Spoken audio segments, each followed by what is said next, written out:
आज आपण करणार आहोत ढेमशाची भाजी। कमीत कमी मसाल्यात आपण भाजी करणार आहोत। ढेमशाला स्वच्छ धुवून घेऊया। ढेमशाचे 2 भाग करून त्याच्यामधला जो आतमधला गर आहे तो काढून घेऊया, कारण त्यात मोठ्या बिया असतात तर त्या छान लागत नाही। काढून घेऊया आणि त्याचे तुकडे करून घेऊया। आता फोडणीसाठी तेल गरम करूया। तेल गरम झालेलं आहे। मोहरी घालूया। मोहरी तडतडली की जिरं फुलवूया। जिरंही फुलला की आपण बारीक चिरलेला कांदा घालूया। कांदा आपल्याला सोनेरी कलर येईपर्यंत परतून घ्यायचा आहे। इथे डाळ भिजत ठेवलेली आहे मी। आता मसाले घालूया। चवीपुरतं मीठ, तिखट आणि हळद। 1 मिनिट मसाला परतला की भिजवलेली चण्याची डाळ घालूया। नंतर बारीक चिरलेला 1 टमाटर घालूया। आता या मसाल्याला फक्त 1 मिनिट परतून घेऊया।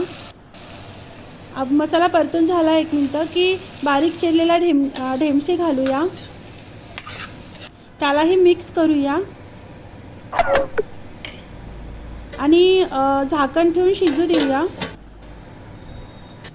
तर इथे 2 मिनिट आपण झाकण ठेवून शिजवलेलं होतं। आता या स्टेपला अर्धा ग्लास पाणी घालूया रश्यासाठी आणि परत झाकण ठेवून शिजू देऊया। आता भाजीला उकळी आलेली आहे, म्हणजे आपली भाजी रेडी आहे।